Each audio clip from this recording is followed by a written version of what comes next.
Karim a 32 ans aujourd'hui. Ouais. Comment vous vous projetez dans les années qui viennent? Il est évident que vous êtes la seule personne qui est très très proche de lui.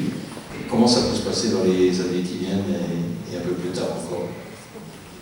Il y a 10 ans, je ne savais pas où on serait aujourd'hui. Donc aujourd'hui, je ne sais pas où on sera dans 10 ans. J'essaye d'inventer au jour le jour. Dès que je vois que quelque chose est possible, j'essaye d'explorer ces pistes. Après, il faut rêver, il faut inventer.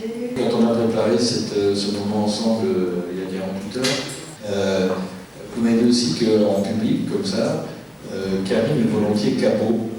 Il a le sens du spectacle, il a le sens de sa mise en scène. De sa mise en scène. Vous l'avez vu dans le film, à la fin. De sa mise en scène personnelle. Est-ce qu'il est aussi capot dans la rue, etc., quand il dialogue avec les gens? Parce que bon, on l'a vu. Oui, tu parles aux gens. Tu dialogues, tu parles aux gens. Tu parles aux gens. Dans la rue, tu parles aux gens. Il y a 10 ans, il y avait à peu près que moi qui le comprenais. Et il acquiert du vocabulaire, c'est-à-dire que la dernière fois, il est venu, il dit je suis magnanime.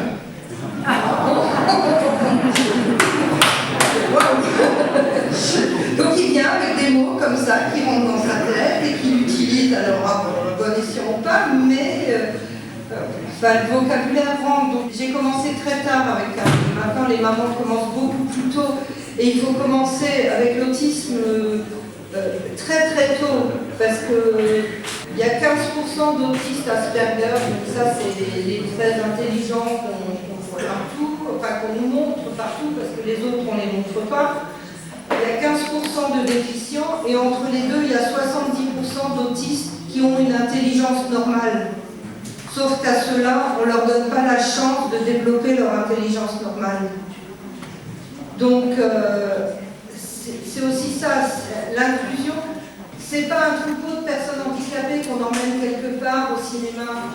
L'inclusion, c'est une personne handicapée qui se promène avec des copains et qui va au cinéma. C'est pas du tout la même chose.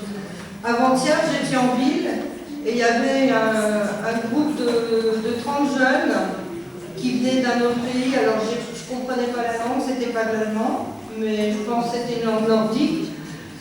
Ils étaient 30, il y en avait un en fauteuil roulant. Je me dis tiens, c'est sympa. Et puis finalement, en regardant bien, il y avait un trisomique avec. Il y avait, et puis deux autres handicapés, mais c'était une bande de copains.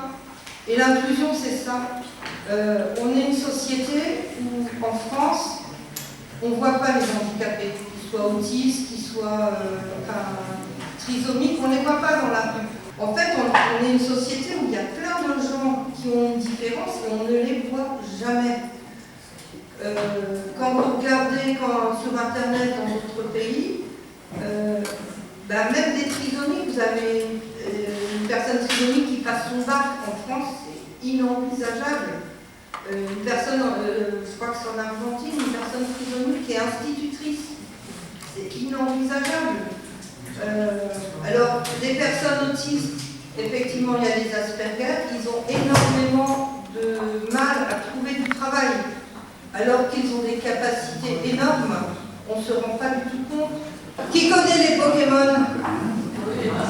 Le papa des Pokémon, c'est un autiste. Voilà. Qui se sert de Microsoft? Le créateur de Microsoft, c'est un autiste. Qui utilise Facebook? C'est aussi un autiste. Donc, quelque part, les autistes, ils peuvent amener beaucoup de choses, sauf que chez nous, on les met dans des asiles psychiatriques sous convention. Moi, j'ai vécu une expérience fantastique en allant en Irlande. Les gens chez qui j'avais été m'ont dit tu verras, les Irlandais, l'autisme, ils connaissent, il n'y a pas de problème. À un moment, je me suis retrouvée avec Karim qui ne voulait pas faire une activité. Je ne parle pas l'anglais, j'ai fait monsieur, il est autiste. Ah, ok, il a pris Karim, et puis les gens dans la rue vous disent qu'est-ce que je peux faire pour vous aider quand votre enfant fait une crise. Ils ne sont pas en train, comme chez nous, de dire elle ne sait pas s'occuper de son enfant. Donc, je pense que la société inclusive, c'est quelque chose de fabuleux. Et après, ça ouvre aussi les portes